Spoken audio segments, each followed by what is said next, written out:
talking to Dr. Lewis Baldwin from Vanderbilt University and a Martin Luther King scholar who's also talking about the Martin Luther King Memorial dedication that occurred recently in Washington, D.C., and the significance of this event.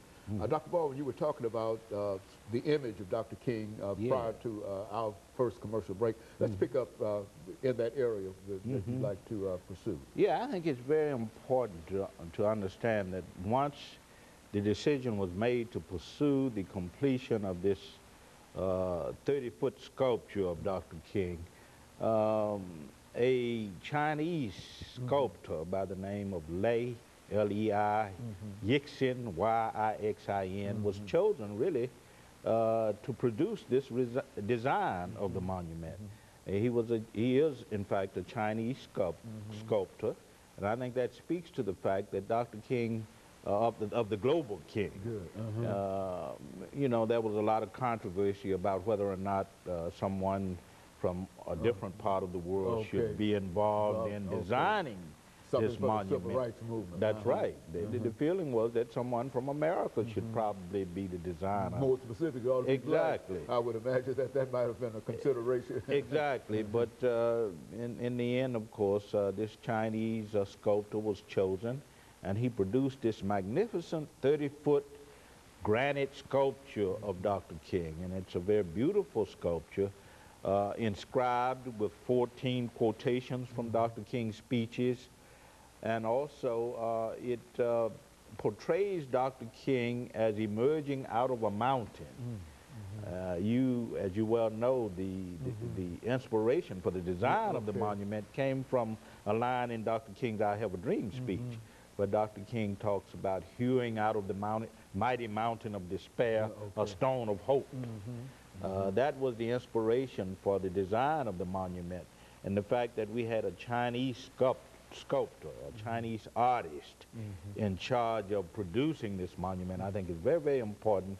And it sort of reinforces this idea that I've been talking about, King as a global figure, and not someone who will not be limited by race. Exactly. Yes. A race, a culture, a nationality, but an international figure.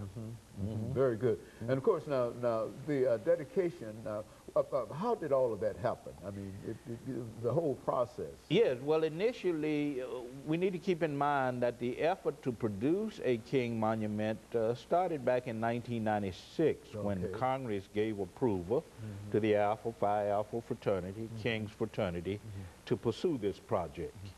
And Congress gave its approval, and since 1996, Alphas have been engaged in a fundraising process. The monument cost is about $120 million. They've raised about $115 million already. But the decision was made to pursue the project after 1996. And of course, as you well know, we got the Chinese sculptor involved in producing the design for the monument. And certainly in 2011, this year, the monument was completed.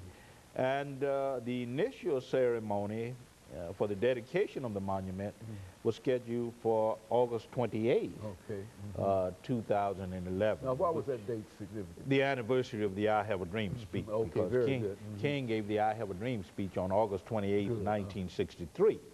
So August 28th, 2011 was set for that date, but Hurricane Irene, as you well know, came. And then the dedication ceremony was delayed until October 16, 2011.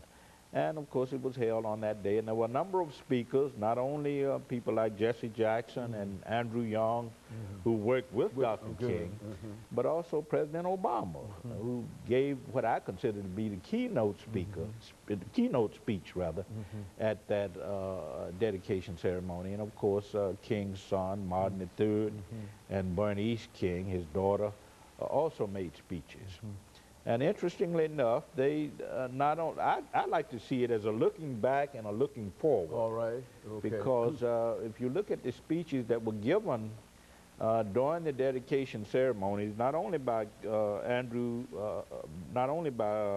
Jesse Jackson and Al Sharpton and King's daughter, King's son, and President Obama, they were talking about what King meant in the 1950s and 60s in terms of the pursuing of civil rights and that kind of thing. But they also talked about the need to move toward the fulfillment of Dr. King's dream today. It's an unfinished dream. It's an unfinished dream, and particularly in terms of economic justice, international peace. I think it was Martin III who said, look, okay, we have not fulfilled the dream in terms of jobs and income and economic justice. There are still class issues that divide Americans.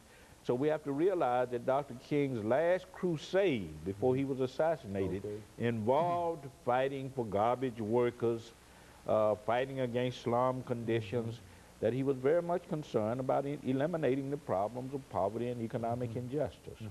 And that's a real concern that we have here today, in a real sense. I think that when you look at what's going on in the country today, you find that there's quite a bit of poverty, and there's quite a bit of continuing poverty that we've never seen before, I think, Absolutely. Dr. Baldwin, in a real sense, since the beginning of the Great Society. Absolutely. And now, with President Johnson. That's right. Yeah. Now, what would how would Dr. King's attitude be in reference to what we ought to do in reference to that? I think Dr. King would say that social protest is still one approach to addressing this kind of issue.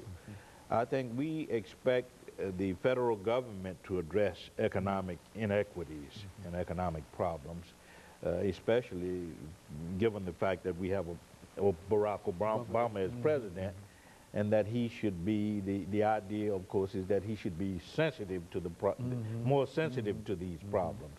But King always said that government action has to be accompanied by social activism on the part of common citizens.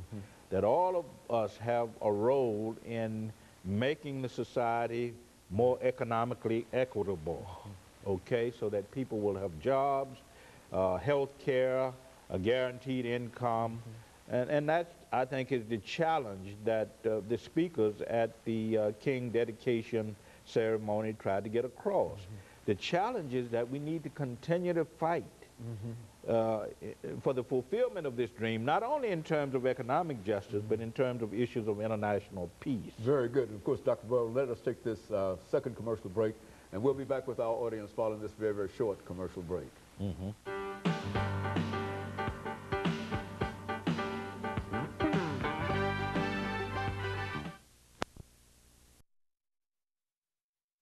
The topic is the